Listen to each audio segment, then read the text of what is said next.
bisa lewat call center ya, ring pajak 1.500-200, atau lewat KPP terdaftar ya, seperti itu. Dan ada juga sebenarnya cara lainnya. Nah, cara lainnya ini nanti kawan pajak ini di kedepannya akan diberikan kesempatan untuk datang ke KPP terdekat ya, sebagai alternatif datang ke KPP terdaftar, karena mungkin KPP terdaftar itu mungkin lokasinya jauh ya dari lokasi domisili sekarang, seperti itu. Nah, mungkin sekilas itu cara pemutakhiran mandiri. Ya baik, jadi silakan gitu ya bagi kawan pajak, lakukan dulu dari cara yang paling gampang gitu ya, via DJP online gitu. Nanti dicek di situ datanya valid atau tidak gitu. Ketika sudah valid maka sudah tidak perlu lagi melakukan pemutakhiran mandiri ya, sudah berarti sudah data sudah sinkron nih antara data Dukcapil dengan data perpajakan yang ada. Nah sekarang kita bahas kalau data tidak valid gitu ya, data tidak valid, kasus variasi kasus yang mungkin terjadi gitu ya di lapangan gitu. Jadi ada kasus seperti ini Mas Bejo nih ya. Ada kasus ketika WP mencoba melakukan pemutakhiran mandiri via DJP online, ketika dia validasi ubah profil gitu ya, ternyata data NIK-nya itu sudah digunakan di NPWP lain gitu. Nah kalau seperti ini solusi apa yang bisa wajib pajak lakukan? Tapi mungkin pertanyaannya begini, ini kok tidak bisa dimutakhirkan sih? Karena dia kan nggak tahu ya. Dipakai di NPWP lain kan dia nggak tahu kan ya. Pasti kan? Ya. Ini tahunya ketika dia datang ke KPP, baru ke petugas, baru dilihat, oh ini ternyata NIK-nya dipakai di NPWP lain kan begitu. Ya itu tadi Mbak Sari, karena NIK itu sudah terpakai, ya dia tidak bisa memutakhirkan. Contohnya kayak saya terdaftar jabatan di KPP Karanganyar, saya punya NPWP Pekanbaru yang sering saya pakai atau yang biasa saya pakai untuk lapor SPT adalah NPWP Pekanbaru, seperti itu. Nah, akhirnya saya harus mendatangi KPP Karanganyar. Ini bagaimana? Kok saya tidak bisa memvalidkan? Tidak bisa. Nah, oleh KPP Karanganyar akan dilihat datanya. Oh, ternyata ini ada NIK yang dipakai di NPWP yang ditetapkan secara jabatan karena program PEN kemarin. Nah, sebetulnya kalau untuk program PEN ini sebenarnya adalah KPP itu dapat membetulkan secara mandiri ya, secara jabatan, tidak perlu datang sih sebetulnya. Namun bagaimana kita tahu kalau itu kalau kita nggak datang kan kita nggak tahu ya kan gitu. Kalau sebagai kalau kita bisa lihat datanya, tapi kalau kawan pajak kan tidak bisa lihat datanya masalahnya. Jadi kok tidak bisa dimutakhirkan ya, terpaksa ke KPP terdaftar seperti itu. Ya. Konfirmasi. Dan ini ada dua sebetulnya. NPWP dipakai di NPWP lain, tetapi sama ya. Artinya subjeknya sama. Saya Sigit Iwan Prasetyo, yang satu Sigit Iwan Prasetyo SMN pakai gelar. Oke, di NIK saya lihat oh ternyata pakai gelar. Ketika saya hubungi KPP Karanganyar, oke, mereka berusaha memadamkan seperti itu. Saya bisa masukkan NIK saya, akhirnya seperti proses yang disampaikan Pak Romi tadi, saya rubah sekalian alamat email kalau belum berubah, anggota keluarga, bukan nambah anggota keluarga ya, anggota keluarganya tetap, tetapi identitasnya mungkin kalau dulu masih siswa menjadi mahasiswa, itu bisa jadi seperti itu dilengkapi sekalian. Kemudian pekerjaan ternyata masih salah, ya. Jadi ASN seperti itu ada. Nah sudah, ternyata valid. Nah posisinya valid seperti itu. Tapi saya ketambahan SMN sekarang, ya nggak apa-apa, nggak masalah. Bisa variasi kasus kedua ternyata. Ya, ternyata. Nah setelah dilihat ternyata NIK-nya itu dipakai di orang yang berbeda. Nah kalau orang yang berbeda, otomatis ketika kawan pajak sekalian datang ke KPP, bawa KTP, bawa NPWP, bawa KK, loh ini benar loh NIK saya.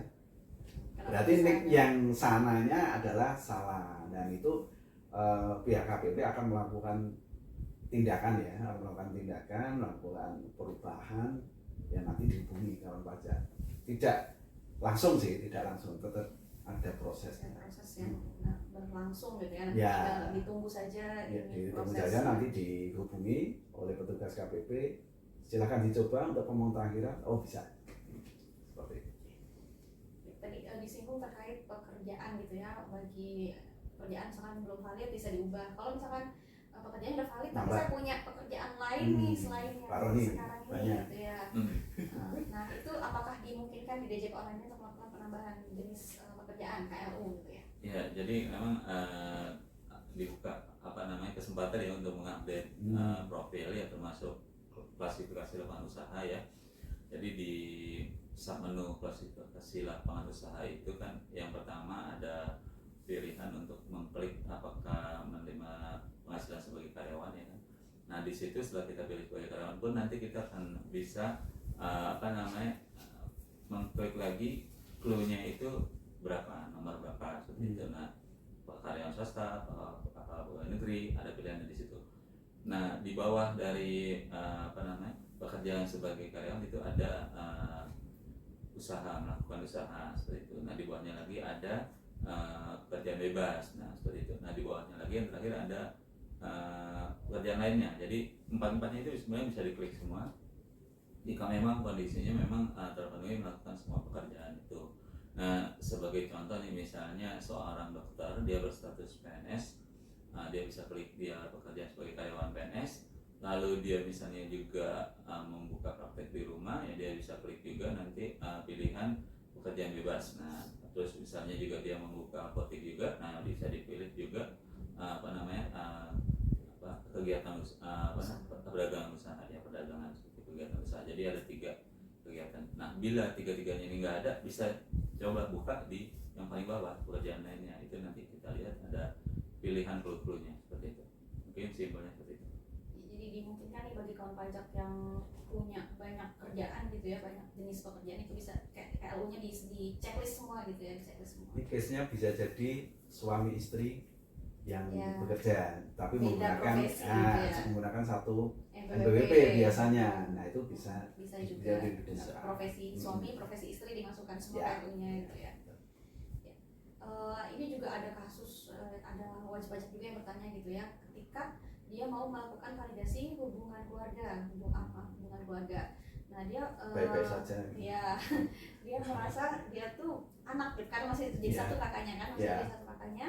Tapi ketika mau validasi, mau mengganti statusnya di kakak kan anak gitu, tapi di DJP itu sudah kepala keluarga gitu, dan nggak bisa dirubah status validasinya. Itu seperti apa? Ya memang defaultnya seperti itu. Jadi kalau di DJP online NPWP dia sudah punya NPWP, statusnya pasti kepala keluarga ya, kecuali nanti dia nyopot kakaknya, tidak ikut kakaknya orang tuanya, dia punya kakak sendiri ya tetap kepala keluarga. Dia bisa namain tapi anak, bisa ngambil kakak, nanti kalau istri anaknya kan bisa di satu masuk, kakak seperti itu.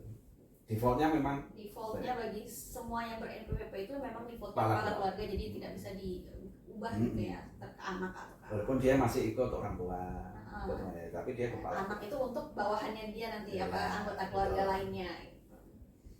Nah sekarang ke kasus yang lebih teknis di DJP online nih Pak Roni. Ketika WP coba pemutahiran mandiri, muncul notif perubahan profil tidak dapat dilakukan karena data pada sistem tidak sesuai gitu, atau NIK tidak sesuai. Nah itu seperti apa solusinya Pak? Ya jadi memang banyak sekali kasus ya, kenapa kita merasa penting harus mengadakan proses lagi. Jadi karena memang ada banyak kasus variasi ya, proses validasi itu tidak berhasil dilakukan di DJP online. Nah seperti itu. Seperti tadi itu misalnya kebanyakan sih penyebabnya ya, data yang digunakan, yang disubmit saat dia membuat KTP itu berbeda dengan data yang disubmit saat dia membuat NPWP seperti itu. Jadi akan ada perbedaan sedikit ya. Seperti itu misalnya dulu seperti Mas Sigit kasusnya itu ada masalah gelar ya. Jadi ada perbedaan ada gelar. Nah ini perlu ada judge ya, perlu ada harus perlu ada yang memutuskan bahwa itu orang yang sama seperti itu. Nah seperti itu. Nah ini perlu ada intervensi petugas KPP. Jadi bila datanya tidak bisa divalidkan melalui DJP online, solusinya adalah datang ke KPP terdaftar. Nah atau bisa juga nantinya ke KPP terdekat bila memang sudah sudah berjalan ya programnya seperti itu. sebutkan tadi ada notif nggak bisa valid karena namanya tidak sesuai, nicknya tidak sesuai.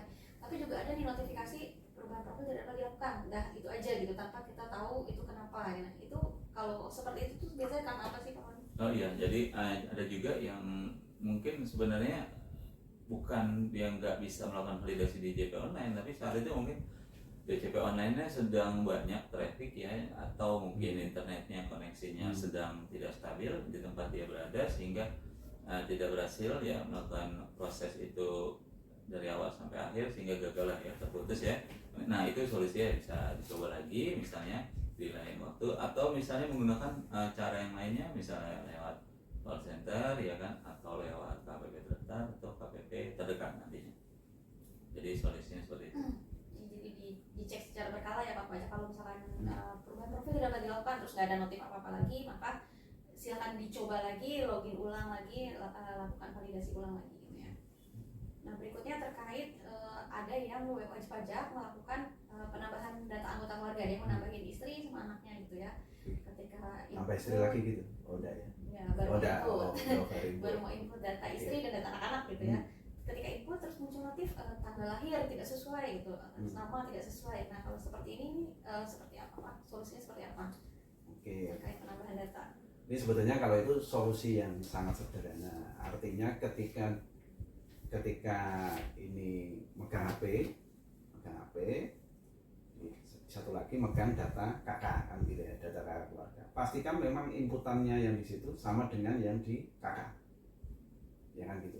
Kan dimulai dengan input nomor kakaknya dulu. Kalau di anggota keluarga kalau belum ada biasanya input nomor kakaknya dulu, baru diupdate semua. Kalau ternyata berbeda memang ya nggak bisa ya kayak gitu ya.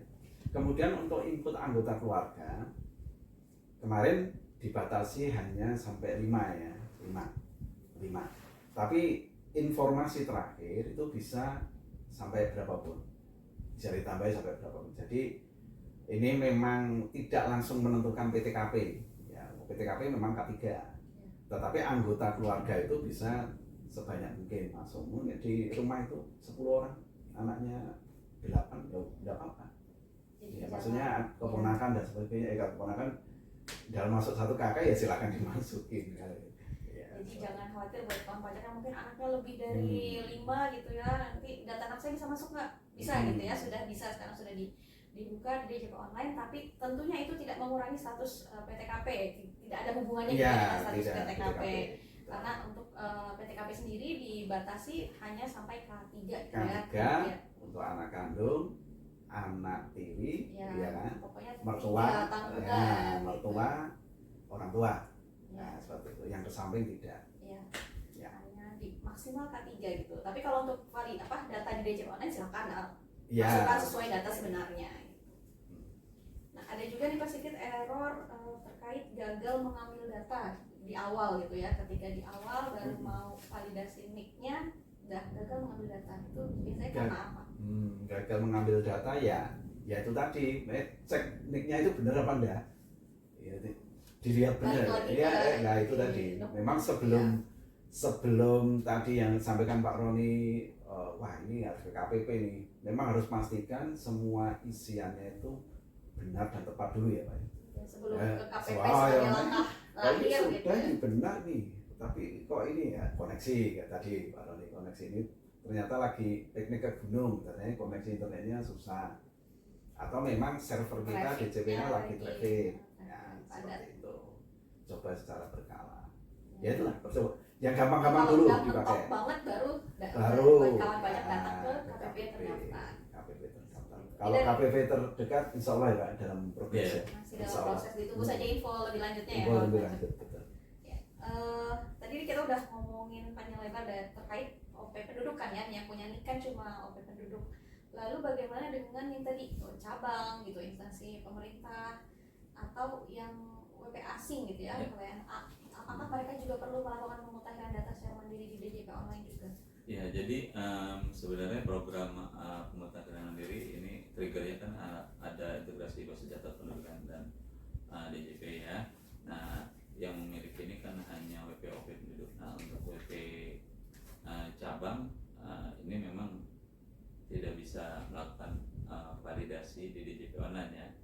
Jadi mereka juga tidak akan diberi tugas untuk validasi data-data kependudukan tentunya, seperti juga WP Badan. Jadi kepentingan WP Badan, WP orang asing ya, atau WP cabang itu sebenarnya hanya untuk pemutakhiran data ya, data alamat, email, dan nomor HP saja seperti itu. Nah ini prosesnya tidak akan bisa dilakukan di DJP online, tapi harus datang ke KPP terdaftar. Jadi itu solusinya, kawan pajak. Sudah cukup jelas, semoga sudah cukup jelas ya kawan pajak penjelasan kita kali ini terkait pemutakhiran data mandiri, NIK menjadi NPWP, dan juga bagaimana selain itu gitu ya, selain WP penduduk validasinya seperti apa. Ternyata tidak perlu melakukan pemutakhiran mandiri di DJP online. Nah mungkin nanti kan kalau udah mentok kawan pajak bingung mau datang ke KPP terdaftar saya, alamatnya di mana nih, kawan pajak bisa cek nanti di pajak.go.id di unit kerja gitu. Di situ ada semua data alamat KPP se-Indonesia. Itu bisa dicek kawan pajak mau datangnya ke KPP yang mana gitu. Jadi mungkin bisa tambahin. Jadi di menu profil tadi di sub menu paling kanan itu ada data dan informasi perpajakan. Di dalamnya ada informasi terkait nama kontak representatif dan KPP tempat terdaftarnya kawan pajak. Iya. Jadi bisa dihubungi AR atau dulu. representatif Ya, di tahu KPP-nya di mana, KPP-nya di baru mana, cari cari alamatnya. alamatnya. Ya. Gitu. Jadi KPP misalnya ternyata di KPP Pratama Jakarta mana, nanti dicari itu sebelah mana di jalan raya apa gitu. Ya. Baik, sudah cukup jelas mungkin Pak Roni atau Ya. Mas Sigit, Mas Bejo ada yang mau Oh ditambahin? ya, mungkin satu lagi. Jadi kewajiban untuk memutakhirkan mandiri untuk orang pribadi penduduk ini memang bukan hanya untuk wajib pajak yang NPWP-nya berstatus normal, tapi juga status non efektif ya. Seperti itu. Jadi untuk WP yang non efektif juga harus melakukan pemutakhiran mandiri. Mungkin itu aja. Terima kasih kawan pajak atas kebersamaan kita kali ini di podcast KPP PM 4. Semoga apa yang sudah disampaikan oleh kami para narasumber bisa mencerahkan kawan pajak semua terkait, mungkin ada yang bingung-bingung tadi gimana caranya pemutakhiran mandiri menjadi lebih jelas sekarang. Saya selaku moderator juga mewakili dua narasumber kami mohon maaf jika ada kekurangan di forecast kita kali ini. Jangan lupa untuk follow semua media sosial KPP PM 4 untuk mendapatkan info-info terbaru terkait info-info update dari Direktorat Jenderal Pajak. Terima kasih. Kami undur diri dulu. Assalamualaikum warahmatullahi wabarakatuh.